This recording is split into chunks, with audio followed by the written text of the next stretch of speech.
Hola, Nuria. Hola, buenos días, ¿me podéis oír? Hola, Nuria, buenos días. Te escuchamos bien. Hola. Te escuchamos muy bien, gracias. Os oigo bastante mal. Espero que vosotros me podáis oír mejor.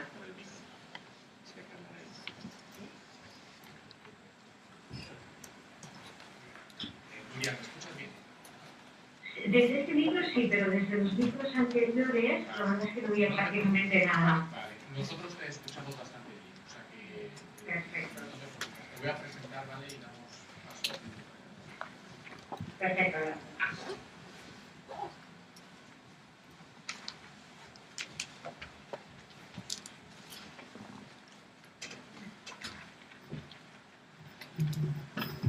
Bueno, iba a decir que en términos logísticos, simplemente por comprender cuál es la lógica de las jornadas, trabajamos siempre a tres tiempos, ¿no?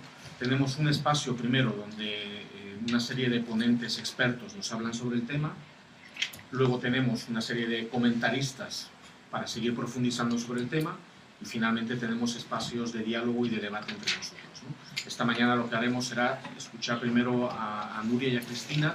Tendremos un momento de diálogo entre nosotros, luego tendremos una mesa con 7 personas para ir profundizando y finalmente otro espacio de debate, ¿no?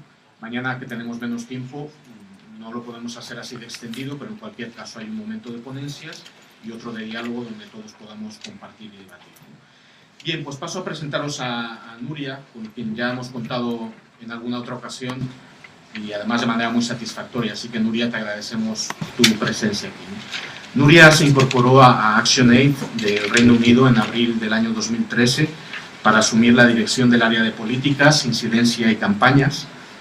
Anteriormente trabajó como directora de políticas e investigación para Save the Children y también ha sido directora de Eurodad. Además ha trabajado en la Red Europea contra la Pobreza, en la Oficina de Naciones Unidas en Nueva York de Financiación para el Desarrollo y ha dado clases en la Facultad de Comunicación de la Fairleigh Dickinson University de Barcelona. Nuria ha estudiado en la Universidad Autónoma de Barcelona, en la Universidad de Bergen, en la London School of Economics y en el Colegio de Europa. Así que bueno, es una persona que yo creo que tiene una larga experiencia, particularmente los temas con los que estamos trabajando. Así que todo tuyo, Nuria, te escuchamos y gracias por estar con nosotros. Muchas gracias. Muchas gracias y buenos días. Espero que se me pueda oír bien. Si no me oís, me avisáis y intento mejorar el tono. Bueno, muchísimas gracias. Muchísimas gracias por invitarme esta mañana para hablar de un tema tan candente en los círculos del desarrollo, tan apasionante, creo, pero también muy maltratado. Tratado mal y maltratado. Creo que ambas cosas en los últimos años e incluso décadas. Siento muchísimo no poder estar físicamente con vosotros, pero en cualquier momento podría dar a luz, con lo cual no era recomendable que cogiera un avión para venir a Madrid. Mejor me quedaba en Europa, bueno, en el norte de Europa. Bueno, pues como creo que ha explicado un poquito más Marco en la presentación, que he perdido en gran medida porque no podía oír perfectamente. ¿Me oís bien? Dos dedos. Sí, y me podéis oír bien. Perfecto. Pues, como creo que decía Marco en la presentación, en esta primera sesión, la coordinadora me ha pedido que hable un poco sobre qué es lo que entendemos cuando hablamos de la contribución, la participación de las empresas, del sector privado en el desarrollo, y en qué términos y en qué condiciones y en términos público se debe entender esta participación del sector privado en el desarrollo para que pueda dar los mejores resultados, que al fin y al cabo es lo que buscamos todos los que estamos trabajando en este sector y con estos objetivos. Quiero empezar con un aviso y dos clarificaciones. El aviso básicamente es el siguiente, que no hablaré solamente en los próximos minutos estrictamente de lo que frecuentemente entendemos como la industria de la ayuda y del desarrollo. Y uso la palabra de la industria de la ayuda y del desarrollo porque creo que uno de los problemas del sector, y lo digo con voluntaria autocrítica constructiva, pues yo he pertenecido muchos años al sector, el sector se ha casi constituido como una ciencia aparte de lo que ha sido durante siglos los procesos de desarrollo económico, social, político de muchos de los países del mundo. Y me parece que es un problema que el sector afronta en estos momentos, pero desde hace décadas, y que es importante en general, pero en este tema también en particular, aprender las lecciones de la historia. Porque, al fin y al cabo, aprender las lecciones del pasado a nivel histórico, político, económico, pero también personal, como todos sabemos, es fundamental. Entonces, mezclaré lo que es reflexiones sobre la industria del desarrollo con reflexiones que son mucho más amplias sobre cómo el sector privado y las empresas han ayudado, contribuido, generado desarrollo económico y social, crecimiento económico, a lo largo de siglos de experiencia. Porque creo que es importante tomar en cuenta estas reflexiones cuando diseñamos políticas que en el futuro puedan ser exitosas. Las dos clasificaciones vienen a continuación. La primera es, cuando nos preguntamos, ¿es el rol de las empresas en el desarrollo positivo o negativo? Bueno, la respuesta obvia es depende. Y uno de los depende importantes es depende de qué rol hablamos. Mi experiencia en los últimos años en hablar bastante, porque ese tema se ha puesto mucho de moda, y en todos los sectores, pero en este sector en especial, cuando un tema se pone de moda, lo encuentras por todas partes, y he estado en bastantes conversaciones sobre este tema, es que cada uno, cada grupo, cada persona incluso, piensa en distintas cosas cuando hablamos de la contribución o la participación de las empresas en el desarrollo. Evidentemente, esto podría ser una tesis doctoral que no tengo ni tiempo ni vosotros tenéis ganas de que la desarrolle esta mañana, pero sí que quisiera hacer brevemente y de forma lo más simple posible una clarificación de lo que veo como los tres roles más importantes de las empresas o del sector privado en el desarrollo para que estemos básicamente en un marco conceptual parecido cuando hablamos de este tema. Puesto que muchas veces he entrado en conversaciones sobre este tema y al cabo de unas horas, al cabo de unos minutos, uno se da cuenta que cada uno está pensando en cosas distintas. ¿Estos roles cuáles son? Esta versión muy simplificada de los roles, ¿qué roles podríamos tener en mente cuando hablamos de las empresas del sector privado de desarrollo? El primero es el rol tradicional, más obvio y propio de las empresas, que básicamente es la creación o la contribución a la creación de crecimiento económico y desarrollo económico y social. Cosas como funciones como la creación de bienes y servicios para los ciudadanos, la contribución a través de impuestos a los gobiernos o la creación de empleo y la contribución al crecimiento económico. Evidentemente, hasta aquí todo esto perfecto. Es fundamental, es necesario. El sector privado debe hacerlo, a no ser que organicemos la economía de formas extremas, pero bueno, no es el caso. Con lo cual, esto es absolutamente necesario y en principio y potencialmente muy, muy positivo.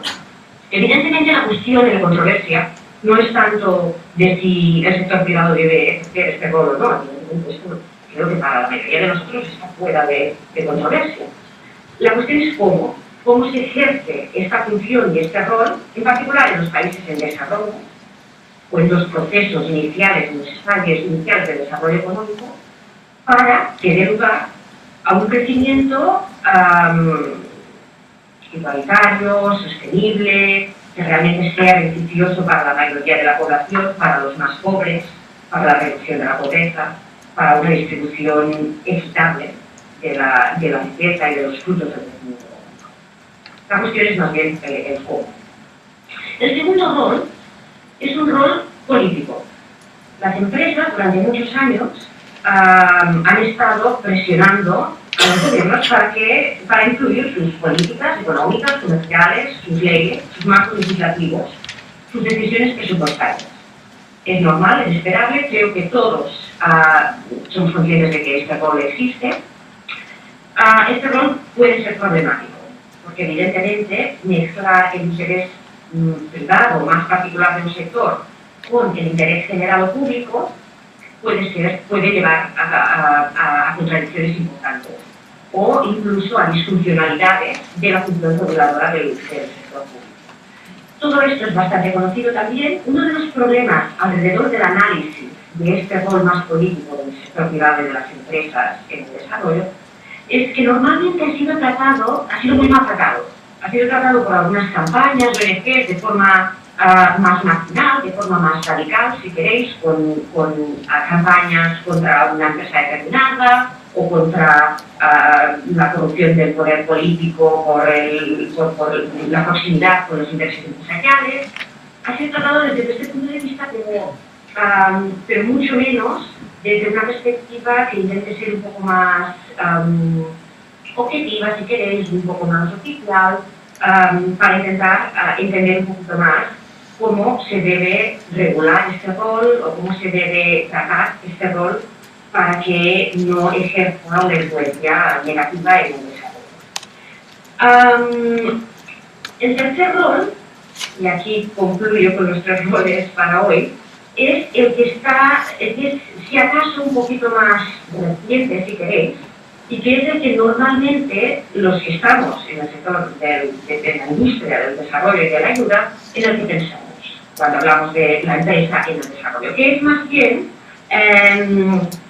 toda la red de interacciones financieras y no financieras entre las empresas, frecuentemente empresas transnacionales, las empresas, esto es lo que normalmente nos viene en mente, con los actores para el desarrollo, agencias oficiales, bancos multilaterales, y todo esto ha dado lugar en las últimas décadas, como sabéis, a experiencias como partenariados públicos y privados, challenge funds, que dan subsidios a empresas para hacer proyectos en países en desarrollo, a préstamos para incentivar la inversión de empresas del norte, transnacionales, en países del sur, o otro tipo de interacción entre las agencias para el desarrollo y las empresas, que es puramente a través de la externalización. La Agencia Española de Cooperación o la Agencia Inglesa quiere implementar un proyecto, lo financia, lo diseña y entonces hace una licitación pública y una empresa privada gana esa licitación y implementa el proyecto. Este sería el ámbito, diríamos, más propio en el cual pensamos lo que nos referimos cuando hablamos de las empresas en la industria y el sector del desarrollo. Es importante reflexionar, y voy a volver a leer unos minutos, pero creo que es un error pensarlo en desconexión con todo lo que ha sido la experiencia histórica de las empresas en los procesos de desarrollo económico y social de países como Inglaterra, España, Flandes, Venecia, desde el siglo XIV-XV, cuando se empieza el proceso de transición de una economía más agraria hacia las manufacturas y más tarde la revolución industrial y la emergencia de poco a poco grandes empresas manufactureras, después de servicios, etc. Creo que olvidar esta parte de la historia es un error, y es un error que hemos cometido en el sector desde los años 90, es cuando se puso, yo creo, más o menos en boga por distintos siglos el tema de empresas o partenariados públicos y privados, en desarrollo. Hemos tenido un gran agujero negro, que es la comprensión de cómo esta relación entre el sector público y privado se ha forjado de forma más o menos exitosa a través de la historia. Y es una pérdida que yo creo que debemos recuperar. Hablaré sobre todo de estos, a nivel de estos tres roles, a continuación, en la segunda parte de la presentación, hablaré sobre todo de este último rol, que hemos tenido como el rol típico dentro de la industria del desarrollo y de la ayuda, y al rol más tradicional de la contribución al desarrollo económico, social y crecimiento económico. Dejaré más aparte el rol político Y lo hago conscientemente porque sé que seguramente surgirán preguntas en el turno de preguntas y porque creo que ha sido menos explorado y es más controvertido. Y seguro que habrá interés sobre todo. La segunda clasificación, muy brevemente, es sobre el tipo de empresas. Cuando pensamos en el rol de las empresas en el desarrollo, desde el punto de vista de la industria, del desarrollo y de la ayuda, solemos pensar en multinacionales del norte, españolas o inglesas, que invierten inversión extranjera directa, normalmente, en países del sur. Y cómo hay que cuidarlo o cómo hay que ejercer este rol. Es lo que solemos pensar. Y para mí es un análisis también muy pobre, que se debe subsanar tan rápidamente como podamos. Porque el sector privado y las empresas es un sector muy rico, muy múltiple, que tiene grandes transnacionales, sobre todo dentro de los procesos de globalización económica de los años 90 y 2000, pero tiene grandes empresas domésticas, grandes empresas, y empresas con un peso muy razonable económico, político, de generación de empleo, de generación de impuestos, pequeñas y medianas, y luego están las microempresas.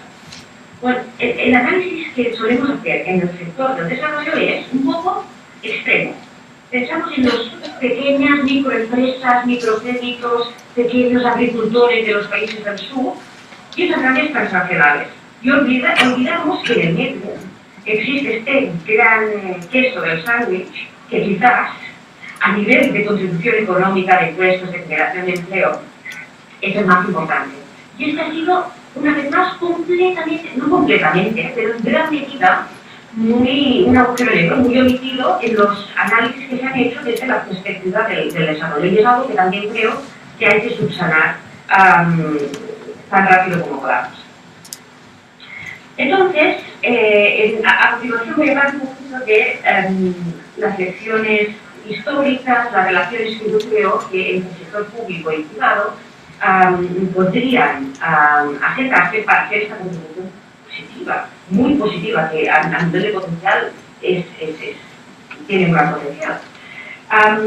Todo lo que voy a decir ahora, para mí, está completamente condicionado a todo este matiz de los distintos roles y de las distintas empresas, de los tipos de empresas del que estemos hablando. Y para mí es muy importante tener esto muy en cuenta, porque si no, incurrimos normalmente en una sobresimplificación que no es nada beneficiosa para pensar de forma constructiva cómo distintas visiones, distintos actores podemos cooperar y podemos diseñar políticas que sean exitosas.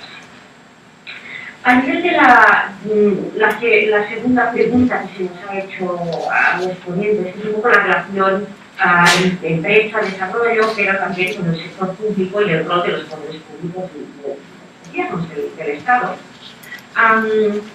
Hay dos grandes roles que los poderes públicos pueden tener en la relación de la empresa con el desarrollo, por un actor, y el otro es el de financiador. Se nos ha preguntado si vemos desde nuestra perspectiva una disyuntiva entre ambos. Yo creo que absolutamente no. No hay ninguna disyuntiva. Estos roles ambos son fundamentales y son muy necesarios, ambos. El regulador, evidentemente, por cuestiones muy obvias, ¿no?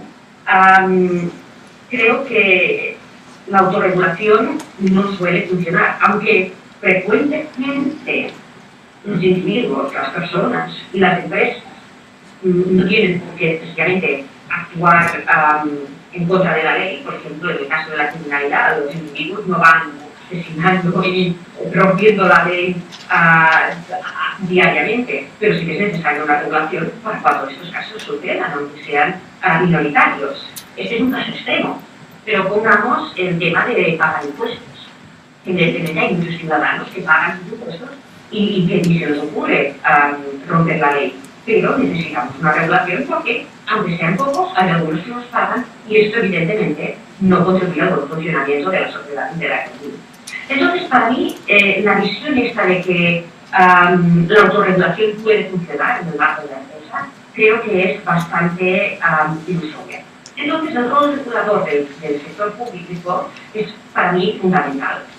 Y es fundamental también para asegurar que hay lo que en inglés se llama un level playing field, que unas empresas que no observan la letra y el espíritu de la ley no se aprovechan de las otras empresas que sí que observan la letra y el espíritu de la ley. Entonces es bueno para todos, creo, el marco normativo. Segundo aspecto, como financiador, fundamental también. Y aquí creo que es donde hay que observar los procesos históricos. Si vemos los casos exitosos de desarrollo económico y social a lo largo de la historia, en todos ellos, en prácticamente todos ellos, ha habido un rol muy fuerte del Estado como financiador de las empresas. Pongamos por caso, desarrollo de Inglaterra, Estados Unidos. El Estado, de forma sistemática, no solo reguló muy claramente las empresas, sino que dio muchos subsidios, apoyó económicamente como financiador. Subsidios, puso en marcha agencias de crédito para proporcionar crédito barato a las empresas, políticas industriales, básicamente todo esto amalgamado en lo que se conoce como políticas industriales.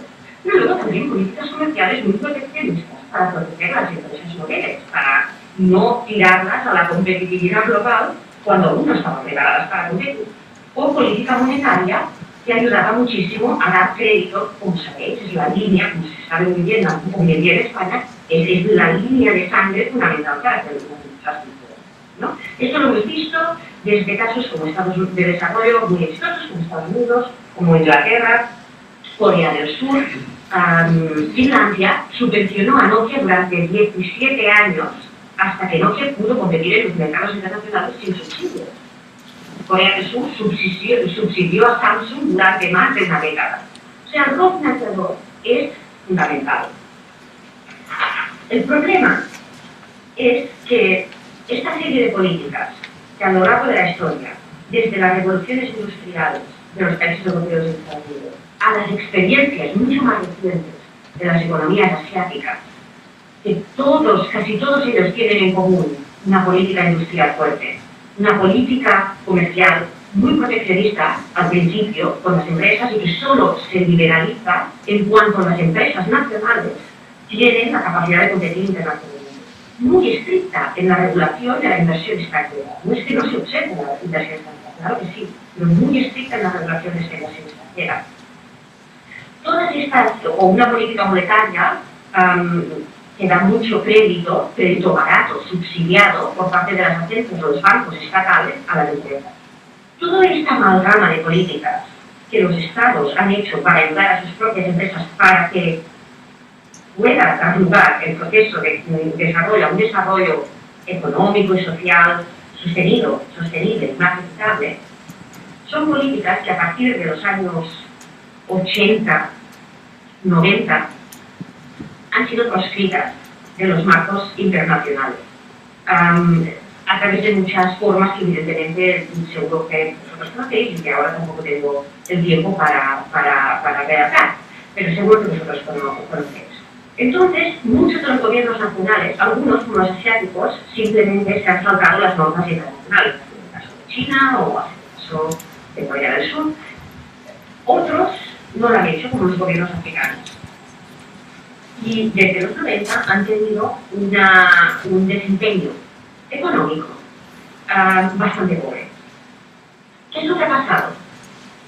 De forma más o menos consciente, este rol de una política industrial fuerte que antaño hicieron en los procesos de desarrollo económico exitoso los gobiernos nacionales, se ha medio suplantado, o se pretende medio suplantar a través de las agencias de desarrollo de los países del norte. Pero esta suplantación, esta sustitución, es una sustitución pobre. ¿Por qué? Pues por el principio que todos los que trabajamos desde años en el desarrollo sabemos muy bien. Es el principio de ownership o de apropiación nacional. Sabemos que cuando las políticas para el desarrollo, en general, no pueden ser económicas o políticas industriales o para crear empresas, en general las políticas del desarrollo, cuando no están realmente apropiadas por un sistema, unos gobiernos y un sistema democrático nacional, suelen tener unos resultados pobres. Y esto es un consenso desde París, Busan, absolutamente apreciado por todos los países.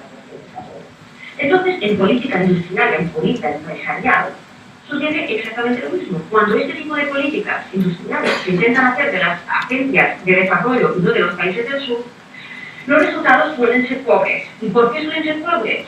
Porque en realidad las agencias de desarrollo de los países donantes suelen priorizar el apoyo financiero o los roles reguladores que benefician a sus propias empresas. En realidad lo que acaban haciendo, no siempre, no quiero generalizar, pero frecuentemente acaban haciendo política industrial para sus propios países. Es decir, si la agencia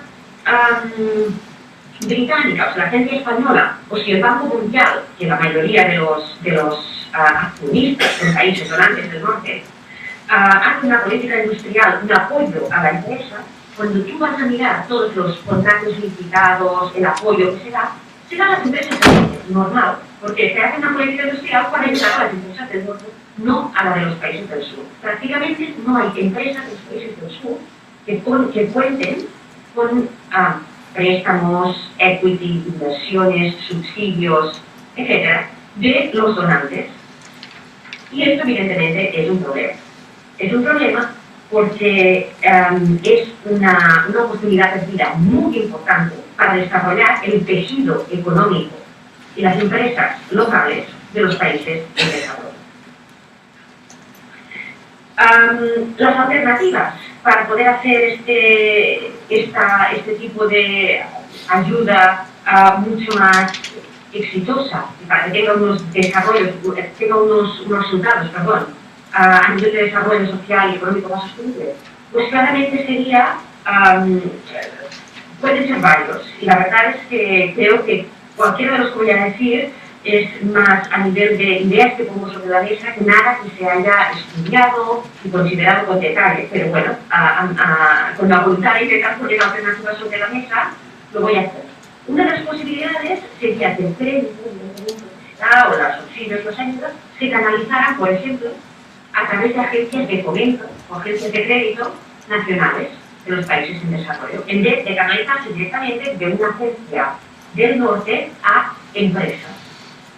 De esta forma se utilizarían los sistemas de país, se podrían estas políticas alinear mucho más con las políticas industriales de los países del sur.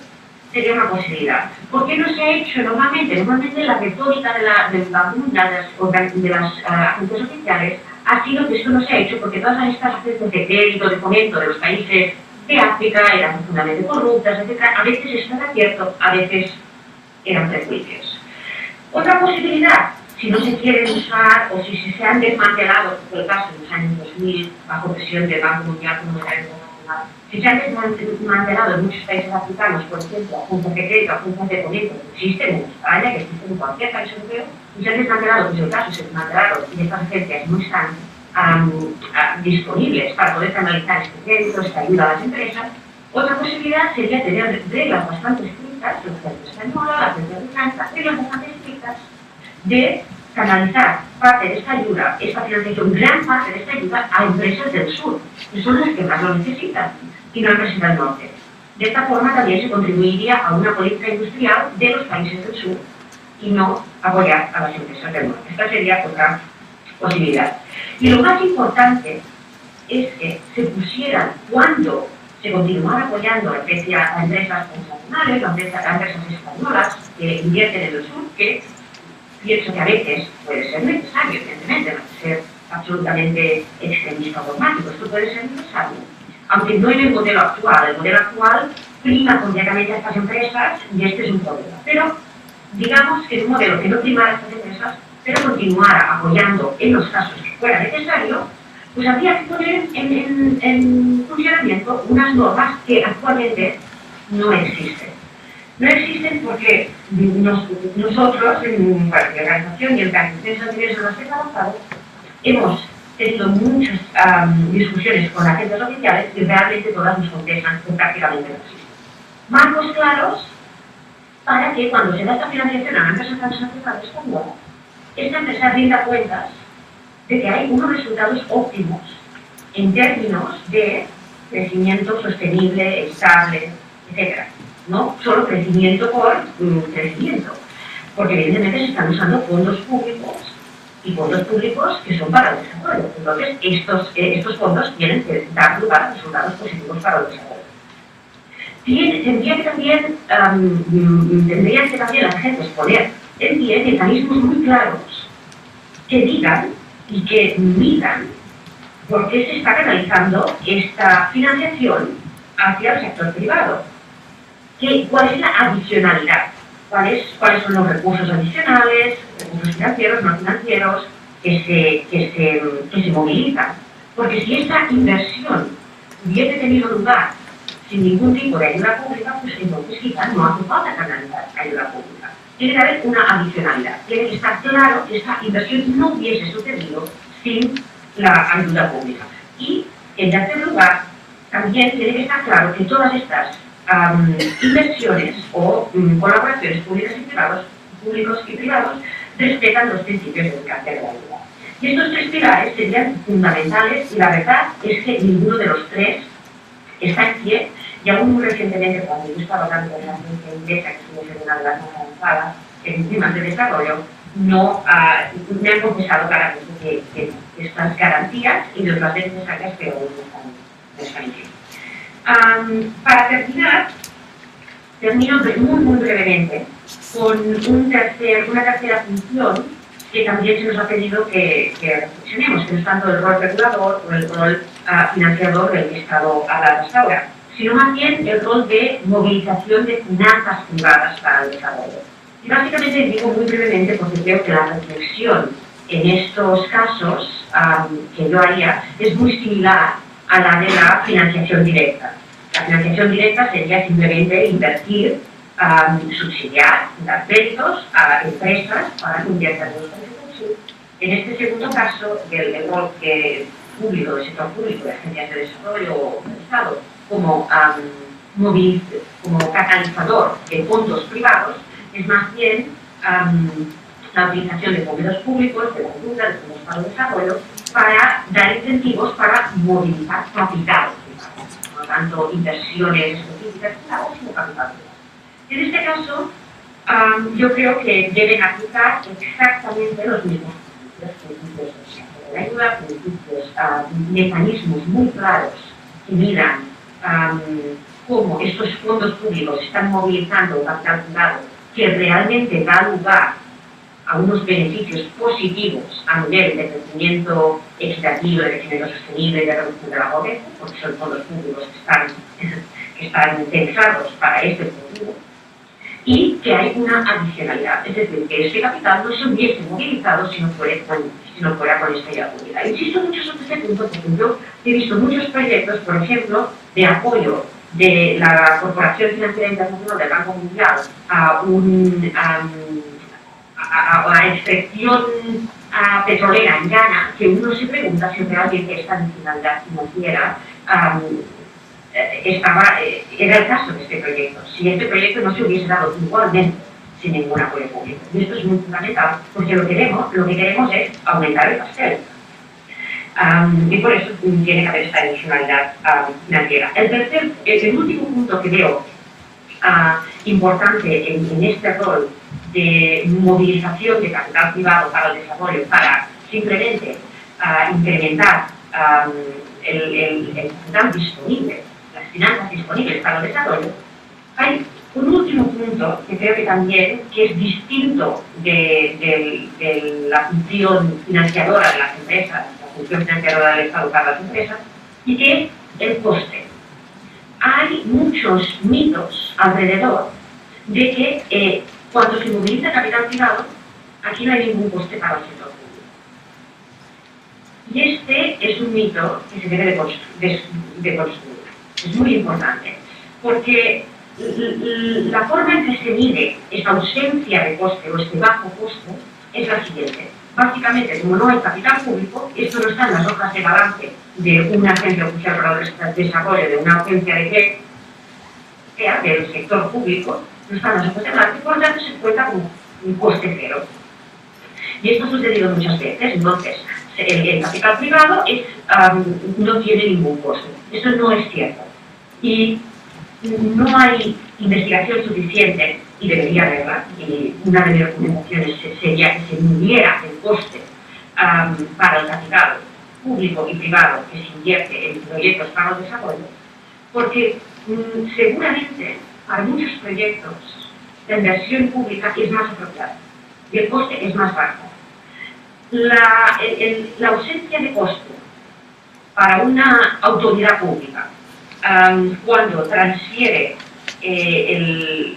la financiación a un ente privado es puramente contable. Y hay que ver si realmente el capital privado está desempeñando esta función de una forma más eficiente y también para cumplir con los resultados de la erradicación de la pobreza que este tipo de proyectos deben dar como resultado. Y dejaré aquí las reflexiones para hoy. Sé que he puesto bastante sobre la mesa y seguramente he hablado un poquito más de lo que debería y seguramente he dejado muchas cosas en el tintero, pero espero que en el momento de turno de preguntas y de debate podamos tomar algo. Gracias. Muchísimas gracias, Nuria.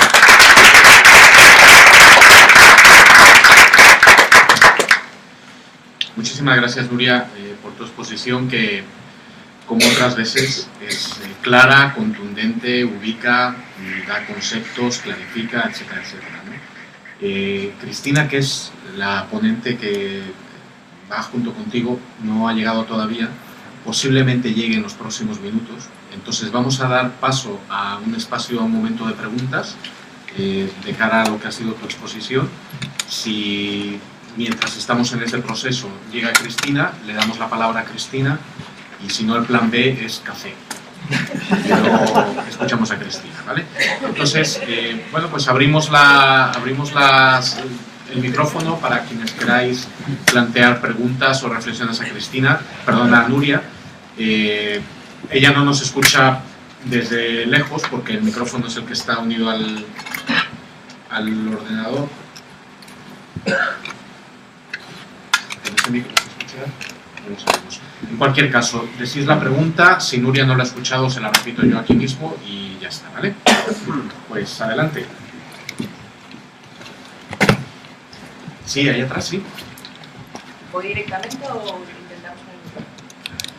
A ver, intenta con el micro. Nuria, no sé si me oyes. No.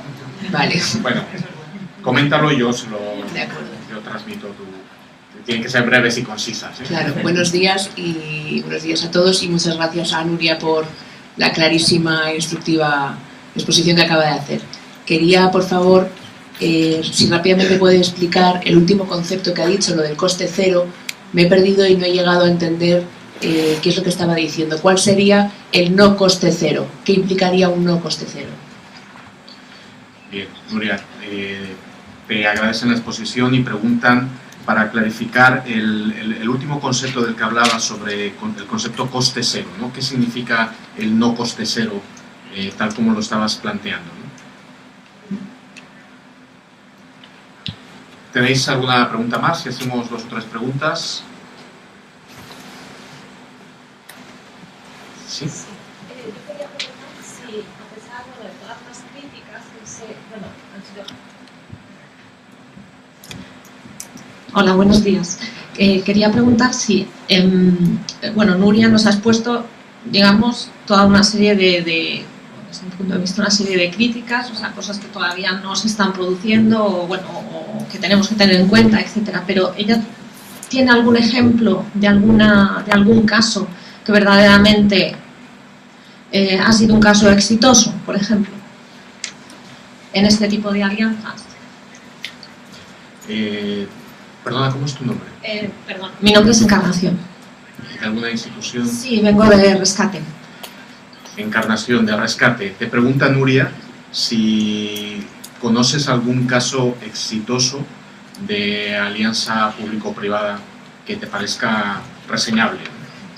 digo, porque nos has planteado una serie de cuestiones, problemas, encrucijadas, pero algún caso exitoso, ¿no? Vale, ¿y alguna última pregunta de alguien más? Bueno, si no, mientras tanto te escuchamos, Nuria, y luego abrimos otra vez turno de palabras. El tema de coste cero.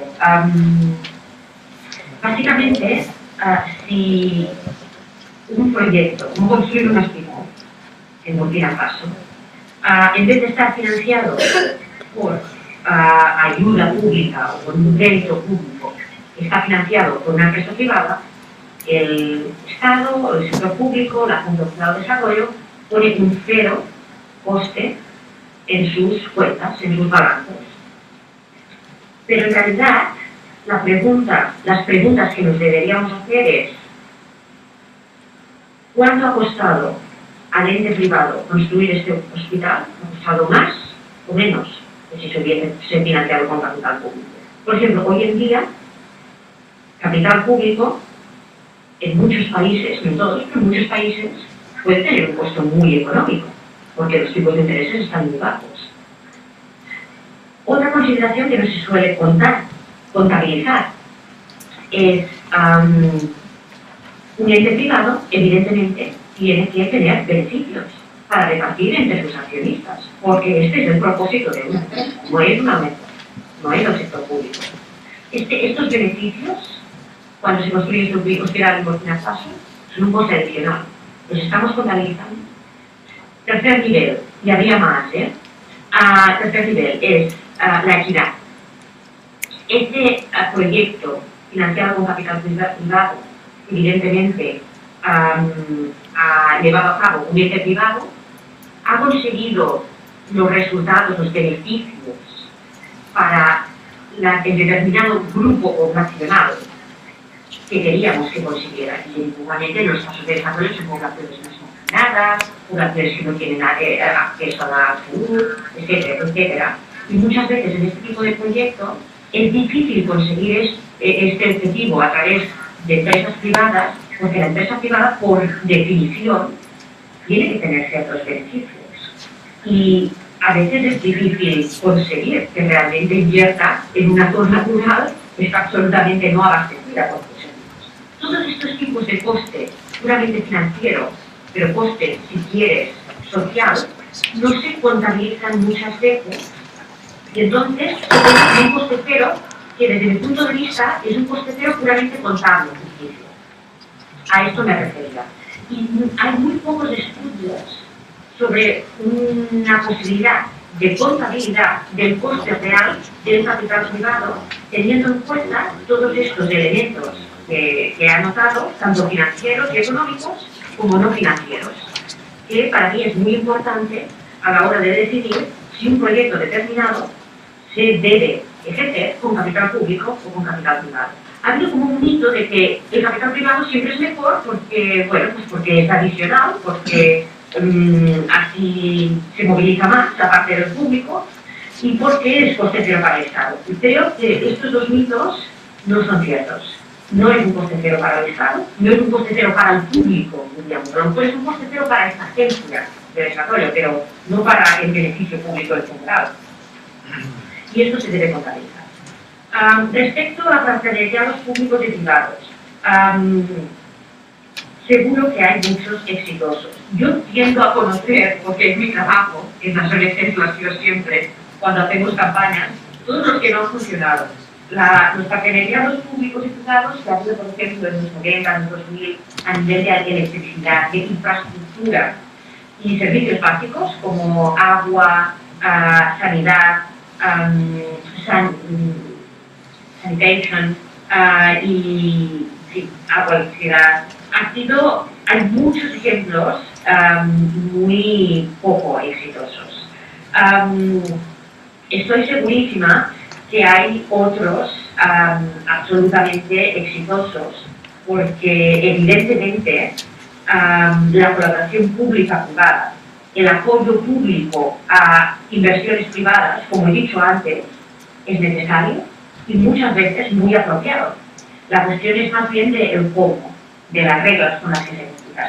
O sea, perdona que no te pueda ahora decir uno en concreto, porque yo tengo el sesgo, o tenemos los que trabajamos en el sesgo, muchas veces muy inapropiado, de ver solo lo que no funciona, pero estoy absolutamente segura y positiva de que hay muchos casos en los que evidentemente ha sido muy apropiado, se ha hecho bien y ha dado unos resultados positivos. Muy bien, muchas gracias, Nuria. Tenemos aquí a Cristina, que es nuestra segunda ponente. Si te parece, le vamos a dar la voz para que nos pueda exponer su punto de vista y luego finalizamos a las 11:30 terminaremos, ¿no? Si quieres permanecer a la escucha y luego participar en la última parte del debate, estupendo, ¿vale? Bueno, como os habéis dado cuenta, el café va a ser a las 11:30. Voy a presentar aquí a Cristina García Orcoyen. Te damos la bienvenida y te agradecemos mucho tu presencia y lo que nos vayas a exponer. Hemos hecho pues, una introducción de toda la jornada, hemos escuchado a Nuria, hemos escuchado algunas preguntas y ahora te vamos a escuchar a ti. Cristina es licenciada en Ciencias Políticas por la Universidad Complutense, con un MBA en Administración y Gestión de Empresas. Tiene una larga experiencia profesional en el terreno medioambiental, tanto en el ámbito público como empresarial, tanto a nivel nacional como internacional. Ha sido secretaria general de ADENA WWF durante 13 años, según cuenta en su blog, una de sus experiencias más grandes, ¿no? En términos laborales y vitales, ¿no? Vicepresidenta del Consejo Asesor de Medio Ambiente de la Unión Europea, promotora del Comité Español del Programa de Medio Ambiente de Naciones Unidas en España, eurodiputada en el Parlamento Europeo. En 1996 asume la dirección de la Fundación Entorno, que es la sección española del Consejo Empresarial Mundial para el Desarrollo Sostenible, con el objeto de concienciar a las empresas en su camino hacia el desarrollo sostenible. Así que, como veis, es una persona con una gran experiencia en lo público, lo empresarial, en las cuestiones de desarrollo y específicamente el ámbito del desarrollo sostenible. Cristina, tienes la palabra y gracias por estar aquí con nosotros. Muchas gracias. Buenos días a todos. Bueno, lo primero, disculparme ante todos vosotros, pero sobre todo, tal vez, ante Nuria también, que no he podido escucharla en su intervención y que me hubiera encantado, pero ha habido por mi parte además un malentendido en cuanto a la hora y venía tranquilamente leyendo encima que llegaba media hora antes y así Javier me mandaba correos y yo le decía, pero no, si ya estoy, y claro, Javier decía, bueno, sí, ya estás, pero media hora tarde, hombre. Lo siento mucho, de verdad, yo no sé cómo miré el programa, ¿no? Y bueno, en primer lugar, pues agradeceros a la coordinadora de ONGs para el Desarrollo el que organicéis estas jornadas, el que me hayáis invitado y el que pueda compartir con vosotros un rato que seguro que a mí personalmente me va a ser muy útil y espero que a vosotros de alguna manera también, ¿no? Toda esa experiencia que comentabas, yo creo que para lo que realmente sirve es para dejarla atrás muchas veces, ¿no? Es para tenerla ahí, dejarla y que ello te haga ver que el mundo es un lugar muy cambiante, muy dinámico y que lo que has aprendido o lo que creías que era válido hace 10 años, pues hoy ya no lo es tanto, ¿no? Y esto lo podemos aplicar a todo el tema de ayuda al desarrollo de una manera bastante clara, ¿no? Yo no sé si Nuria, y esto es lo que me hubiera gustado de escucharla, os ha comentado los objetivos del milenio y tal. No. Vale, bien, pues entonces ¿de dónde partimos, o de dónde me gustaría a mí partir? Es de los famosos objetivos del milenio que se establecen en el año 2000 y que son estos 10: acabar con la pobreza extrema, alcanzar el desarrollo dentro de los límites del planeta, garantizar la educación de niños y jóvenes, alcanzar la igualdad de género, la inclusión social, derechos humanos. Bueno, los conocéis, o sea que yo creo que no hace falta que os los vuelva a enumerar, ¿no? Lo que ha pasado es que en estos 10 años o 14 casi, el mundo ha cambiado mucho desde que se establecieron estos objetivos del milenio. La globalización se ha traducido en una enorme transferencia de poder y de recursos económicos sin precedentes al sector privado. Yo me voy a centrar en la importancia que tiene el sector privado en la cooperación al desarrollo, ¿no? Y no sé si en algún punto confrontaré lo que ha dicho Nuria o lo complementaré, vosotros después me lo diréis, ¿no? Pero de las 100 economías más grandes del mundo, 37 son transnacionales y de las 200 empresas más grandes también facturan un 25% del PIB mundial. Es decir, con estos datos, por ejemplo, teniendo en cuenta que la fundación o la actividad de ayuda al desarrollo de una organización, porque yo ya no una fundación, pero bueno, de Bill y Melinda Gates, tienen un programa propio de financiación del desarrollo donde puedes ver unas cifras astronómicas, ¿no?, de ayuda al desarrollo, pues bueno, yo creo que vale analizar cuáles son los parámetros de ese sector privado y cómo se puede utilizar para intensificar esa ayuda al desarrollo y sobre todo hacerla en la forma adecuada, ¿no? Estos objetivos del milenio, que en el 2015 tenemos, valga la redundancia, que establecer nuevos objetivos para esos objetivos, ¿no?, han sido estudiados o se ha creado un panel de alto nivel por parte de la Secretaría General de Naciones Unidas, de Ban Ki-moon, visto el éxito que tuvo en Río +20, aquel foro que se hizo sobre empresas para el desarrollo sostenible, pues ha creado este panel donde está la organización que represento, el World Business Council, y también está el Global Compact y otras muchas, ¿no? Entonces, bueno, este panel acaba de publicar un informe en el cual... ¿esto se ha ido para atrás? Siguiente, espérate, porque yo esto no... A ver, siguiente, aquí. Bien, y ahora me tengo que ir aquí. En el cual se han identificado, esto me horroriza, ¿no?, porque te descoloca un montón realmente, pero bueno, en el cual se han identificado por este panel 9 tendencias en el mundo actual. La persistencia de la pobreza, es decir, a pesar de todo lo que hemos estado haciendo, 1/3 de la población vive con menos de $2 al día. El ensanchamiento del gap de competencias, es decir, mientras en algunos lugares, y cuando estoy hablando desgraciadamente de desarrollo, también me refiero a veces a países industrializados como el nuestro. Es decir, esto, por ejemplo, que voy a comentar ahora de ensanchamiento en el gap de competencias, se está produciendo en nuestro país. O sea,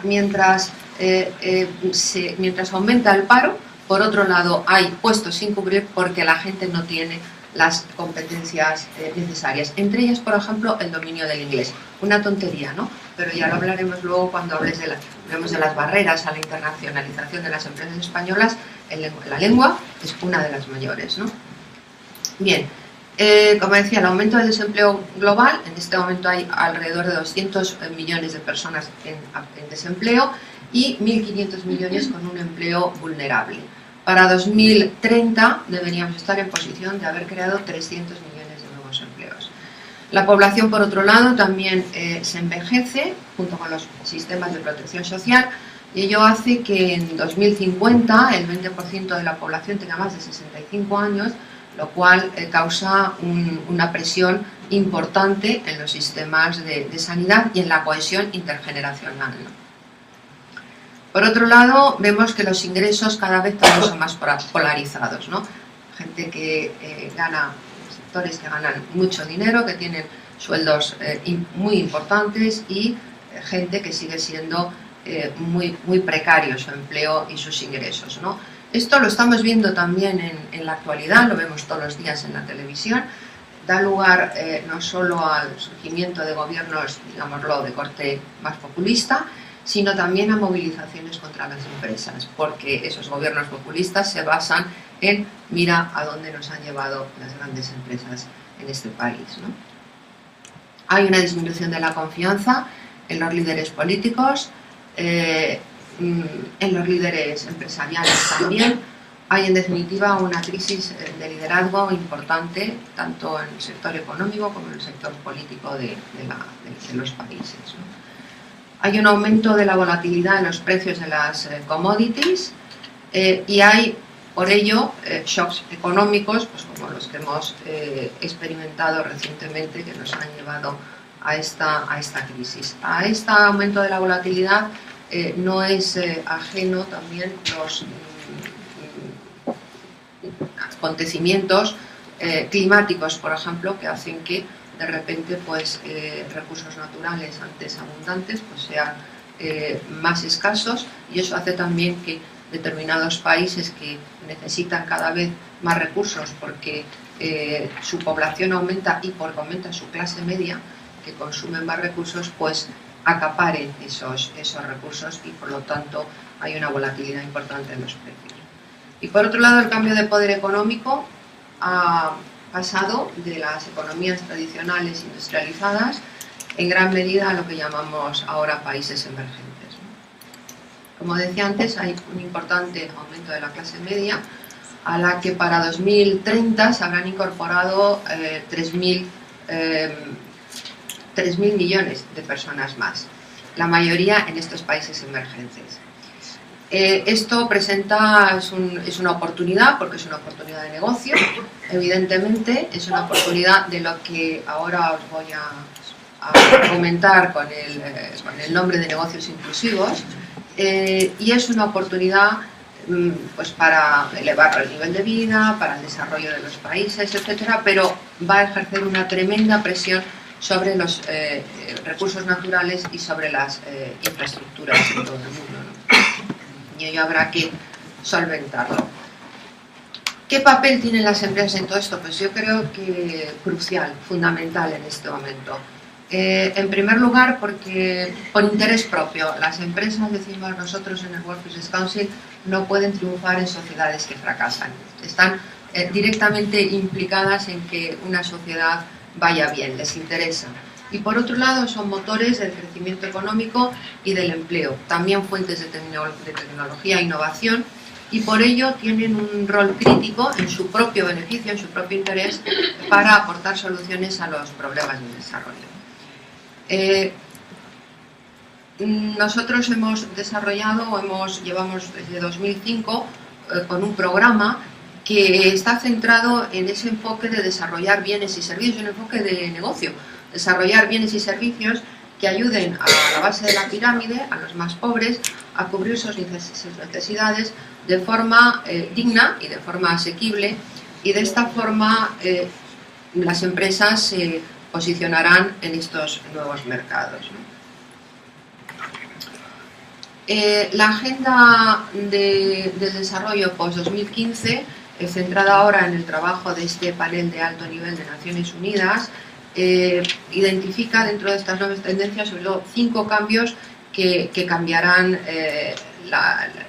el aspecto del mundo, ¿no? Se ve esa posibilidad de acabar con la pobreza en todas sus formas. También se contempla ese impacto humano drásticamente más alto en la Tierra, como hemos visto antes, aumento de la población, aumento de la clase media, etcétera, una aceleración en el cambio tecnológico, un aumento en la desigualdad, lo hemos visto en las 9 tendencias, y esa creciente difusión y complejidad de la gobernabilidad. No lo hemos visto en las 9 tendencias, pero es cierto que cada vez más los centros de decisión, tanto públicos como privados, se difuminan más. Hoy en día, el director general de una empresa que está trabajando en España puede estar en Pekín, el presidente en Miami, tal, y el que está aquí muchas veces no sabe muy bien con quién tiene que tratar y se tiene que acostumbrar incluso a tratar por videoconferencia con sus jefes, ¿no? En el sector público pasa lo mismo, aunque tenemos un gobierno, tenemos un cuerpo, ¿no?, de gobierno a nivel nacional y local, etcétera, pero también es cierto que hay decisiones que cada vez se toman más a nivel global, a nivel internacional, en las altas instancias pues, de Bruselas, de Nueva York, de tal, y eso también difumina o matiza o limita la capacidad de movimiento de los gobiernos locales o nacionales, y hay que tenerlo en cuenta, ¿no? Las empresas y los negocios inclusivos, que es lo que quería comentaros.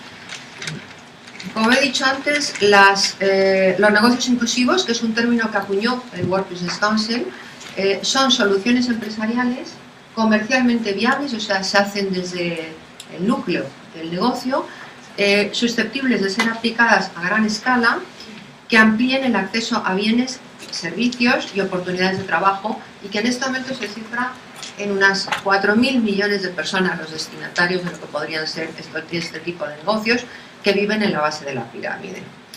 Este tipo de ayuda al desarrollo, llamémoslo así, va mucho más allá de la filantropía o de la responsabilidad social corporativa.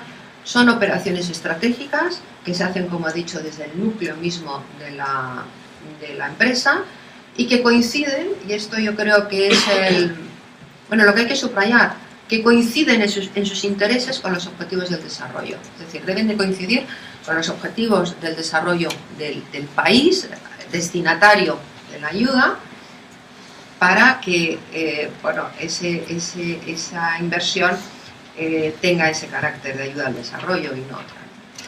¿Qué barreras nos podemos encontrar para llevar a cabo estos negocios inclusivos? Hasta ahora el enfoque predominante han sido las barreras externas a la empresa para abordar este tipo de negocios. Por ejemplo, la insuficiente información que se tiene del mercado, una infraestructura inadecuada, una regulación ineficiente, unos cash flows fluctuantes, unas capacidades limitadas para abordarlo. Luego veremos alguna más, porque Javier me preguntaba, ¿no?, qué hace falta para la internacionalización de las empresas españolas en su nota. Luego volveremos sobre eso. Pero tal vez las barreras internas de la empresa son menos abordadas, menos conocidas y probablemente son más importantes que las otras y son las que vamos a ver, ¿no? Los costes de oportunidad, los costes de la inversión, la falta de alineamiento estratégico y operacional y los gaps en las capacidades.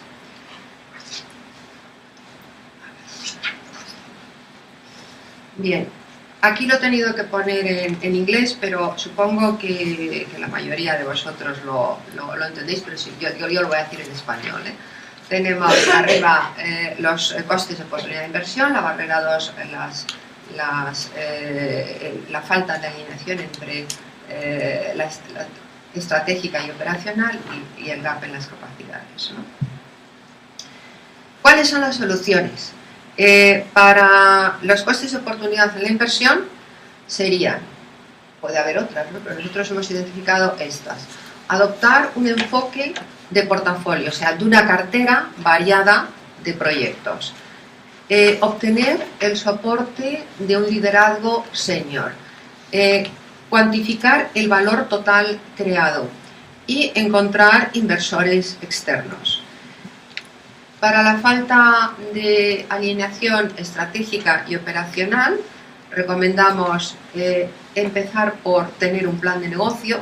Ya como veis, vais a ver, yo hemos intentado estructurar mucho el concepto de ayuda al desarrollo, ¿no?, desde el sector privado. Como digo, empezar por un plan de negocio, salirse de la cápsula de la empresa, del invernadero, ¿no?, de la empresa y mirar hacia afuera, ajustar objetivos y asignar objetivos de cumplimiento y crear compañías separadas en los países destinatarios de la ayuda, ¿no? En cuanto a los gaps de capacidades, creemos que son soluciones utilizar socios externos, tener dentro de la compañía aquellas capacidades que son claves para el desarrollo del negocio, buscar un desarrollo profesional de las personas que van a actuar en esa inversión y establecer centros de excelencia, ¿no? Ahí viene. Había traído algunos ejemplos de empresas que están actuando, pero luego los quité porque decidí no mencionar empresas, pero las hay. Hay bastantes empresas que están trabajando con muchísimo éxito en este terreno, pero yo creo que no era el momento ni la ocasión de mencionarlas. Hay dos aspectos que yo creo que son ejes en la ayuda al desarrollo y dentro de eso, dentro de la misma, en la colaboración público-privada. ¿Por qué es absolutamente necesaria esa colaboración entre el sector público y el privado en la ayuda al desarrollo? ¿Y por qué es más eficaz esa ayuda cuando se hace de esa manera que cuando se hace aisladamente por o bien el sector público o bien el sector privado, ¿no? Y es esa competitividad y la sostenibilidad. ¿En qué nos basamos nosotros? Nos basamos en que hay que promover la participación y la competitividad de los mercados nacionales para que la ayuda al desarrollo sea realmente eficaz y efectiva. Y para ello creemos que no hay nada mejor que la creación de un marco de desarrollo, de diálogo entre los negocios, el mundo de los negocios y los gobiernos. ¿En qué contexto creemos que se tiene que desarrollar este diálogo o estas operaciones? En operaciones de calado, operaciones importantes, que puedan proveer o que puedan suponer una oportunidad para catalizar el desarrollo de las economías locales y el desarrollo social también. Crear alianzas con los proveedores locales y nacionales, porque creemos que son unos facilitadores clave, ¿no?, para hacer esta cooperación. Muchos de los grandes inversores en países en vías de desarrollo, en países receptores de ayuda, como he dicho antes, lo hacen por razones comerciales y estratégicas, pero creo que es absolutamente lícito ese posicionamiento. Es decir, yo hago negocio y hago al mismo tiempo cooperación, ¿no? Muchos de los gobiernos que reciben la ayuda ven esa participación de los proveedores nacionales como una parte clave en sus políticas interiores, en sus políticas nacionales, ¿no? Y otro aspecto del contexto, que luego nos detendremos en él porque en España ha tenido y está teniendo un impacto, es el uso creciente de la legislación local, de las legislaciones nacionales de los países receptores de ayuda en las inversiones que se realizan en estos países. ¿Cuáles son las cuestiones clave en ese contexto, ¿no? ¿De qué forma pueden participar las firmas locales y las economías locales y beneficiarse de grandes inversiones en sus países? ¿Y cuáles son los parámetros para maximizar los beneficios en términos de desarrollo de estas grandes inversiones? O sea, ¿cómo se traducen estas grandes inversiones que son en muchos casos promovidas, o sea, que tienen una base de negocio comercial y de interés de beneficio, cómo se traduce realmente en beneficios para el desarrollo en estos países? ¿Qué entendemos, por lo tanto, por competitividad en ese contexto? Entendemos la habilidad de una compañía para suministrar pedidos en unos niveles de coste, de plazos, de fiabilidad y de calidad igual o mejor que sus iguales y, por lo tanto, estar en condiciones de ganar contratos en mercados abiertos. Muy frecuentemente, como he comentado, las compañías y los gobiernos que reciben la ayuda tienen intereses muy comunes y compartidos. Y estos son los que tenemos que descubrir y sobre los que tenemos que trabajar, en aquellos intereses que son compartidos. Aquí están. Por un lado, las compañías lo que quieren cuando operan en un país receptor de ayuda al desarrollo es crear fuertes vínculos o relaciones con los gobiernos y con los agentes interesados locales, optimizar los costes y la actuación en las cadenas de proveedores, cumplir con los plazos señalados, cumplir también con las especificaciones técnicas y de salud y seguridad, de los estándares de salud, seguridad y medio ambiente, y tener más acceso a más oportunidades de negocio en el país. Por parte del gobierno, ¿qué quiere un gobierno? Pues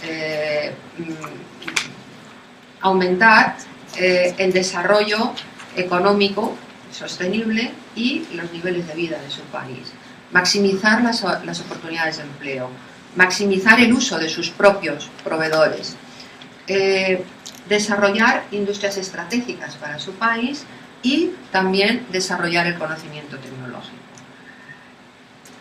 Estos intereses comunes llevan a ambas partes, a las compañías y a los gobiernos, a desarrollar proveedores nacionales más competitivos y de acuerdo con estándares internacionales, que cumplan con los estándares internacionales, a tener unas cadenas de proveedores locales más fiables y a tener una fuerza de trabajo mucho más cualificada.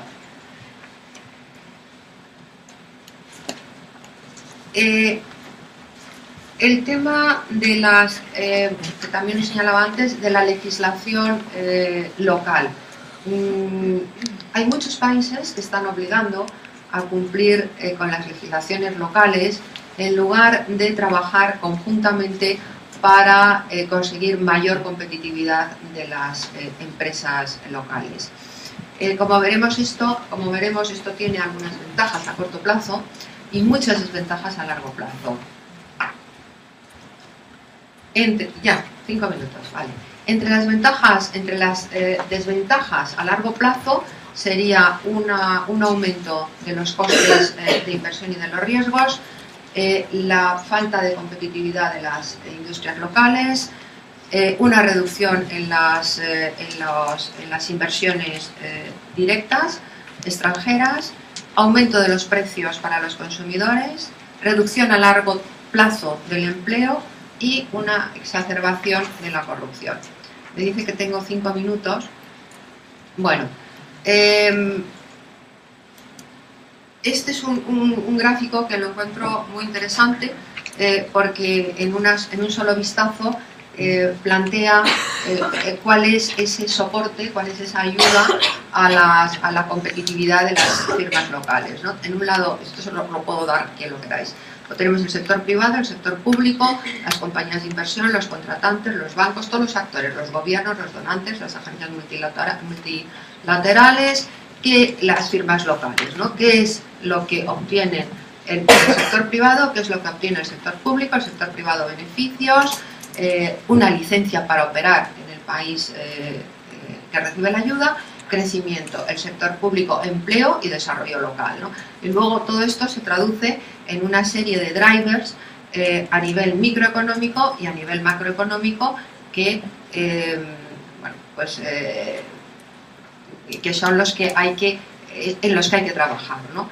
Yo no sé si detenerme aquí porque no me va a dar tiempo sin terminar, pero bueno, si queréis luego volvemos sobre ello. Aquí está todo el marco, que el marco es como un plan de trabajo para esas inversiones en países en los que queremos potenciar la ayuda, pero en los que también queremos hacerlo a través de esos negocios con la base de la pirámide, ¿no? Entonces, en este marco lo que hemos hecho es desarrollar, pues de nuevo, los objetivos compartidos, los drivers para la competitividad, las acciones apropiadas para desarrollar esos drivers. La medición, es muy importante medir los resultados, aprender de las lecciones que hemos extraído de esos resultados y volverlos a aplicar otra vez, y todo eso te lleva a los diferentes tipos de diálogos en cada etapa con la administración, ¿no? con los gobiernos y con los diferentes stakeholders, o sea, con las agencias de cooperación y con la sociedad civil de allí, con stakeholders como pueden ser poblaciones indígenas, no sé, en un determinado proyecto, etc.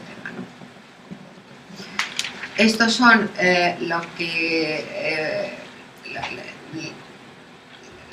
cómo consideramos o cómo contemplamos la medición, ¿no?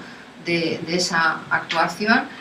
A ver, vamos a ver, los beneficios de esa colaboración a largo plazo son empleo, mayor productividad y mayores estándares de vida, cooperación tecnológica, educación, mejora de la infraestructura y un ambiente de negocios más dinámico, más propicio, ¿no?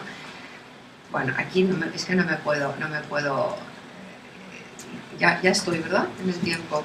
Bueno, pues esto lo que he hecho es desarrollar un poco más los objetivos, pero en definitiva lo que nosotros planteamos es ese maridaje entre la acción privada y la acción pública para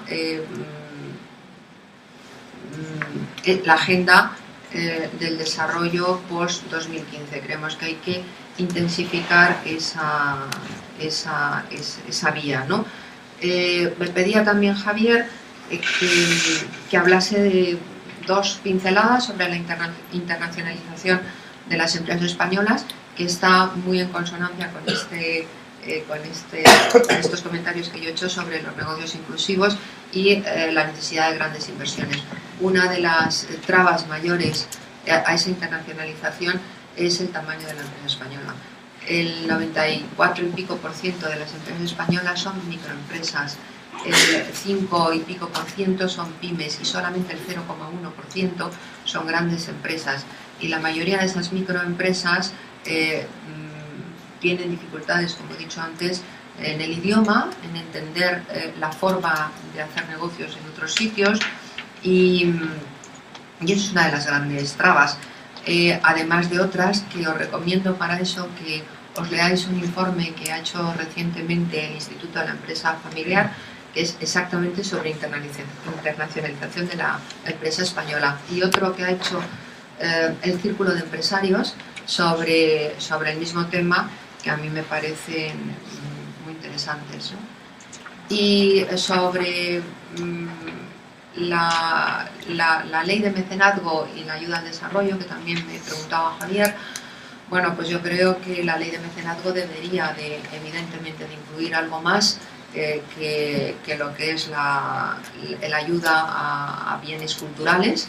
Debería haber temas sociales, temas medioambientales, temas de educación, o sea, ser una ley muchísimo más amplia y ofrecer mayores ventajas, sobre todo fiscales, a aquellas empresas o organizaciones o instituciones que trabajen en estas áreas de interés, ¿no? Seguramente pues hay muchos más temas que me dejo en el tintero, pero el tiempo no nos ha permitido entrar en ellos. Muchas gracias.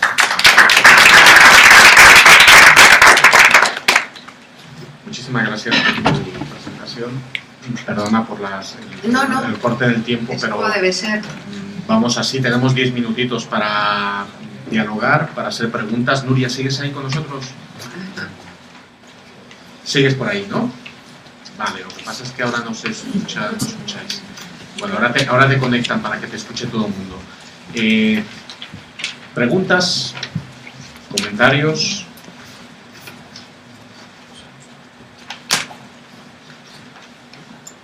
Hola, buenas. Pedro Ramiro, de Banco de Equidad y del Observatorio de Multinacionales en América Latina. Quería hacerle 3 preguntas.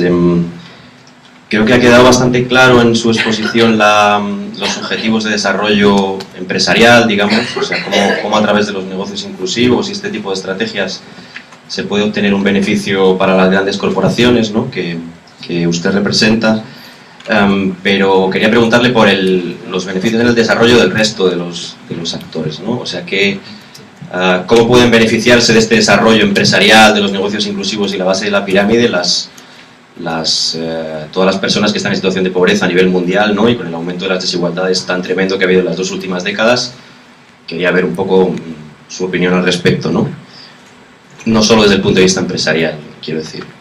Segundo, cuando usted habla de negocios inclusivos y bueno, siendo además, como ha sido responsable alto cargo de WWF, quería preguntarle cómo ve la cuestión del acceso de 4.000 millones de personas a la sociedad de consumo con la actual crisis ecológica y otro tipo de crisis socioeconómicas que tenemos, pero sobre todo en la crisis ecológica tan brutal que tenemos actualmente.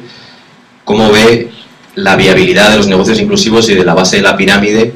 Y si es posible que 7.000 millones de personas en el mundo tengan móvil, coche, etcétera, etcétera. Y tercero, sobre las estrategias de competitividad que usted ha planteado aquí como una de las estrategias empresariales que hay que fomentar en los próximos tiempos, estrategias de competitividad. si cree que puede hacerse un ejercicio, como se dice a veces desde determinadas instituciones, de competitividad responsable, ¿no? Si es posible alinear la competitividad con la responsabilidad social en un entorno en el que, como usted bien ha dicho, o comes o te comen, ¿no? En un mercado global en donde hay que aumentar las estrategias empresariales para reducir los costes. Bueno, si es posible un ejercicio de competitividad responsable, o si deberíamos hablar de otras estrategias que no sean precisamente la competitividad. Gracias. Muchas gracias. ¿Alguna otra pregunta? Nuria, tú que estás escuchándonos, ¿quieres hacer algún comentario o alguna pregunta? No, adelante. Adelante. Pues sí, dime. Te escuchamos, Cristina. Sí, a ver, la primera de ellas yo creo que, no sé si como estaba en inglés y lo he dicho en español, no sé si ha quedado muy claro, pero los beneficios para los países receptores de ayuda de estas inversiones de las empresas son bastante claros, ¿no? A largo plazo suponen una mayor creación de empleo, también elevan la productividad de las empresas locales. O sea, las empresas, cuando van a hacer estas inversiones a países en vías de desarrollo, no solamente llevan el dinero, llevan algo que es tanto más importante que el dinero, que es un conocimiento, una forma de hacer las cosas. Llevan tecnología, llevan organización, llevan además tecnología y organización probada, es decir, probada con éxito en otros sitios. Entonces, todo esto se beneficia el país receptor, además de que estas inversiones, muchas de ellas van y deberían de ir más, y en ese sentido tal vez ligaríamos esta pregunta con la última, ¿no? Si esa competitividad debe ser responsable. Yo te diría que definitivamente sí, debería de ir ligada a esos sectores de los que necesita más el país de recepción de la ayuda, como por ejemplo acceso al agua, potabilización de agua, almacenamiento de agua, creación de infraestructuras, acceso a la electricidad de una forma sostenible, acceso a la sanidad, etcétera, ¿no? Entonces, en estos temas, la mayoría de las empresas que hacen grandes inversiones en los países tienen un know-how mayor y mejor que el que tiene el país que recibe la ayuda. Por lo tanto, los beneficios, si esa ayuda o si ese negocio inclusive es responsable, yo creo que los beneficios son claros. El problema está en que pues se pueden dar situaciones en que evidentemente la empresa haga esa inversión para su propio beneficio y que el país tenga poca mejora, ¿no?, en ello. Pero para eso planteamos precisamente este marco de diálogo entre los gobiernos locales y las empresas que van a invertir en el país, y es de suponer que de ese diálogo debe de salir esa inversión responsable centrada en los sectores más necesitados de desarrollo del país, ¿no? En cuanto a la segunda pregunta, que era capacita. La crisis ecológica. Sí, si esos 4.000 millones de personas van a poder... no con los business as usual, evidentemente no. O sea, no con la forma de producir bienes y servicios mayoritaria hasta ahora, porque es verdad que hablamos mucho de sostenibilidad, de desarrollo sostenible, pero también es cierto que la materialización de este desarrollo sostenible es muy escasa, tanto por parte de las empresas como por parte de las políticas gubernamentales. O sea, no hay ese interés después en el hecho concreto, no se ve, no se traduce tanto en eso como en el discurso. En el discurso discurso sí está ahí, pero no está en el hecho concreto. Entonces, no, tendrán que cambiar muchas formas de vida, además, o sea, es decir, muchos estilos de vida de todos nosotros para que podamos incorporar esos 4.000 millones de personas más a una sociedad de consumo responsable. ¿Cómo? La verdad es que no lo sé. La tecnología por sí sola no va a poder solucionar todo el problema, aunque gran parte del problema sí que lo puede solucionar, ¿no? Las soluciones, la digitalización de muchos aspectos que elimina la utilización de recursos, etcétera, puede ayudar, pero evidentemente lo que más puede ayudar es un cambio de mentalidad y un cambio de actitud en cuanto a los estilos de vida que tenemos en los países industrializados y que hemos claramente exportado a los países en vías de desarrollo, a los países emergentes, porque si no, pues no irías a China, a Shanghái, a Pekín, a tal, o a Brasil, y verías lo que ves que se te ponen los pelos de punta, ¿no? Entonces, no sé. Y la otra pregunta, de alguna manera, ha quedado contestada, ¿no? Creo yo, con lo de las estrategias de competitividad responsable.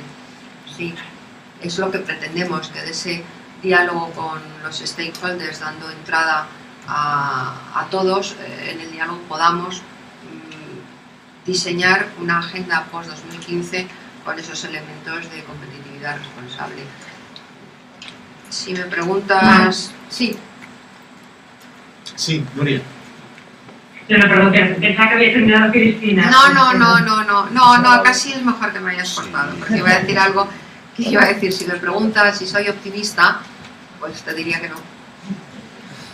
Te diría que no, porque si no me estaría engañando, ¿no? Pero te diría que no, pero sin embargo también te diría que estoy aquí, que sigo trabajando con el World Business Council y que me siguen motivando estas cosas, porque en el fondo debe de haber un punto de esperanza, porque si no, pues me dedicaría a otra cosa, no sé, más productiva, ¿no?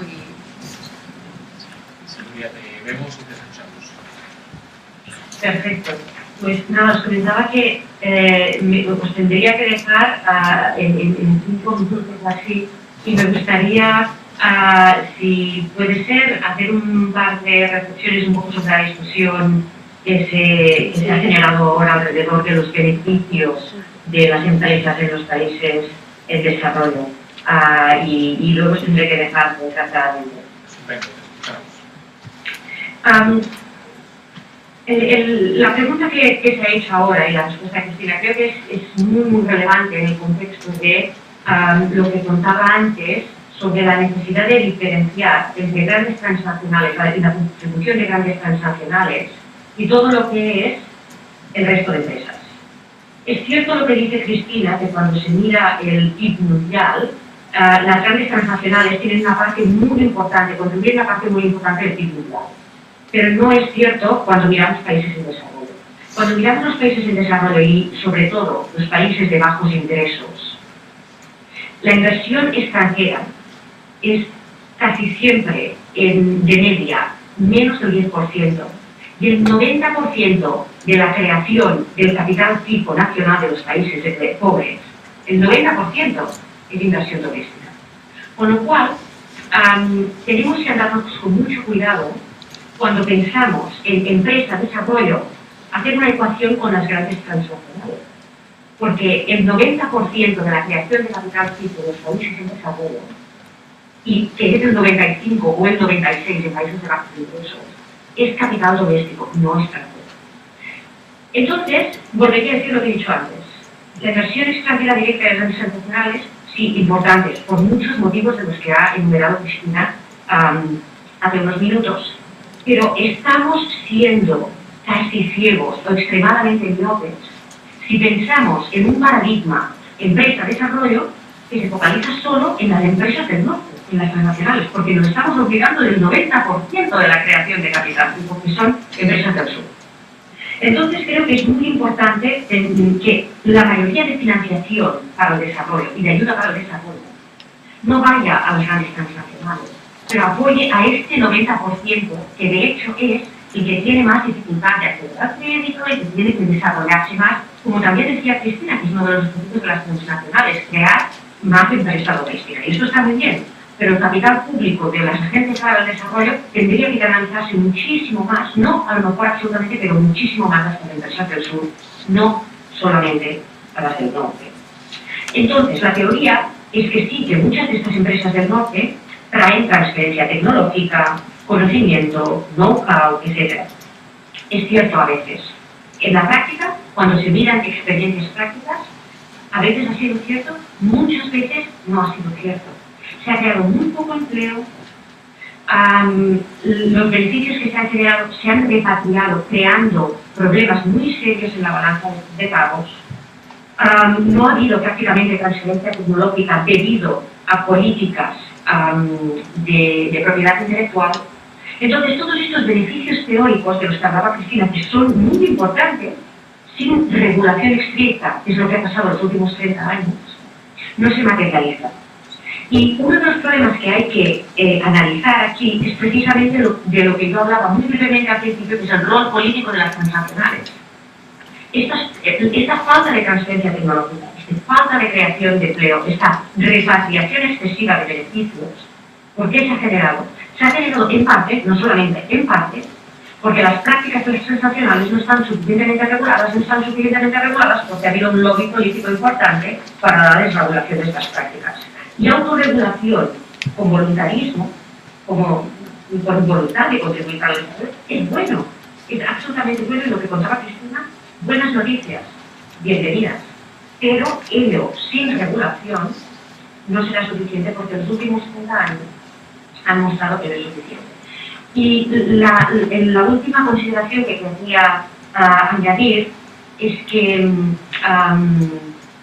el paradigma del desarrollo en los últimos 10-15 años efectivamente ha estado muy... Yo prácticamente no he hablado de los objetivos del milenio, porque es inevitable que cuando uno habla estos días sobre desarrollo tiene que hablar de los objetivos del milenio. Y son muy importantes, han sido importantísimos.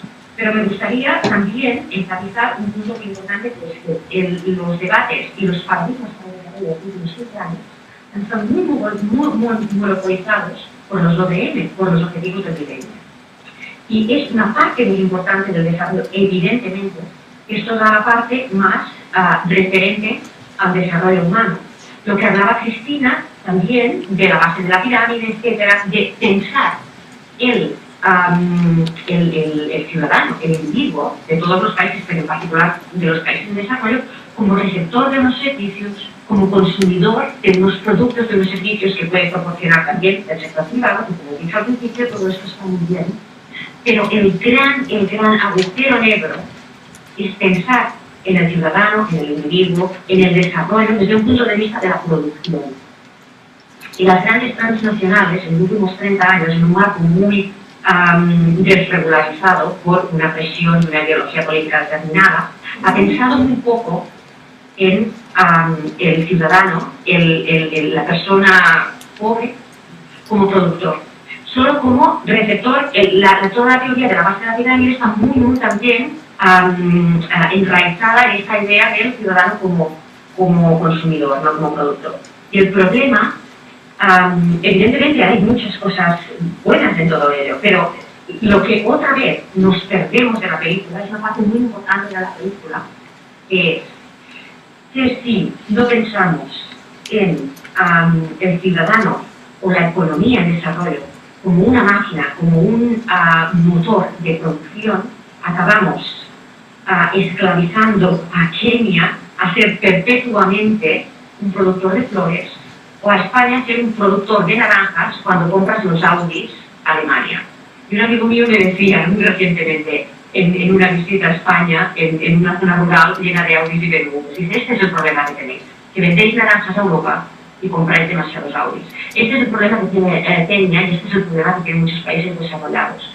Si no pensamos en la producción, seremos incapaces de conseguir que estas economías se sofistiquen hasta el punto de poder tener un sector industrial manufacturero que cree un valor añadido que les permita desarrollarse. que les permita crear un tipo de trabajos que realmente producen valor añadido, buenos sueldos, trabajos decentes para el individuo de a pie. Y este es para mí uno de los agujeros negros importantes que tenemos que pensar cuanto antes mejor. Porque si solo pensamos en el ciudadano del país pobre como consumidor y no pensamos en los países pobres, en las economías de los países pobres, como estructuras de producción y los ciudadanos como productores, y para eso es importante pensar en la empresa local, porque las transnacionales, porque lo hemos visto en los últimos 30 años, una serie de capaces, nos quedaremos a medias. Y este momento en el que estamos repensando el marco después de 2015 y los cambios globales después de la crisis, es el momento de pensar en este gran agujero. Muchas gracias, Nuria. Vamos a ir concluyendo. Te voy a dejar la palabra, Cristina. Gracias, Nuria, por tu intervención, por tu tiempo. Te agradecemos todas tus aportaciones y esperamos verte otro día. Vale, gracias. Muchísimas gracias. Vamos a escuchar... Ya nos escuchan nosotros. Escuchamos a Cristina, terminamos y nos vamos al café, ¿vale? Sí, no, yo escuchaba lo que decía Nuria y estoy completamente de acuerdo en que hay que potenciar las economías locales y los ciudadanos como productores, pero es que no creo que la inversión de las transnacionales vaya a perjudicar esa visión, sino al contrario, va a contribuir a ella de alguna manera en ese marco de diálogo y de establecimiento de objetivos compartidos con los gobiernos locales, que lo he dejado bien claro, ¿no? Que había que hacerlo de esa manera. Yo creo que muchas de las industrias productivas de estos países en vías de desarrollo que ahora se están desarrollando nacen de el know-how, de las capacidades, de los modelos organizativos de países más desarrollados. O sea, es decir, no son muchos de ellos, por ejemplo México es un país de Colombia, que en este momento tienen una pujanza muy importante en la producción y en la productividad de sus empresas pequeñas y medianas, que se han guiado muchísimo por modelos de gestión, americanos, y no por modelos de gestión, por ejemplo, españoles, que somos los que tenemos teóricamente una mayor influencia en esos países histórica. Pues no, o sea, resulta que son modelos de gestión empresarial americana los que han hecho que empresas mexicanas, colombianas, chilenas estén produciendo y trabajando mucho mejor de lo que trabajaban antes y dando mucho mayor empleo, ¿no? O sea que no es solamente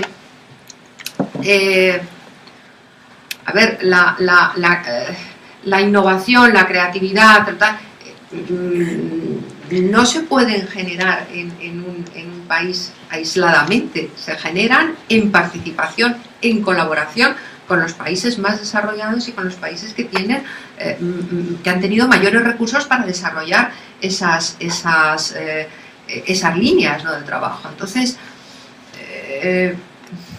bueno, que las transnacionales no han creado en todas las ocasiones el empleo que debieran, evidentemente es cierto, por eso planteamos un nuevo marco de trabajo y de colaboración con los gobiernos, ¿no?, donde haya muchísimo más diálogo, pero también es cierto que han llevado muchos aspectos tremendamente positivos del desarrollo a estos países, ¿no?, y que no contemplan solamente a los transnacionales, también medianas empresas que están accediendo a las economías de estos países, ¿no? Porque, no solamente contemplan a los ciudadanos como clientes, ¿no?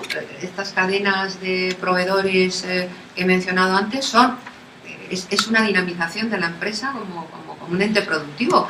Y yo no sé, no sería tan radical en esa forma de juzgar el papel de la empresa en países en vías de desarrollo, porque creo que el papel del Estado en los países en vías de desarrollo ha fracasado todavía mucho más que el papel de la empresa al día de hoy. Cristina, pues muchísimas gracias por tus aportaciones. Como sabéis, después del café vamos a seguir profundizando en este tema a lo largo de la jornada de hoy, así que seguiremos dándole vueltas. Muchísimas gracias y nos vemos aquí a las 12. Nada.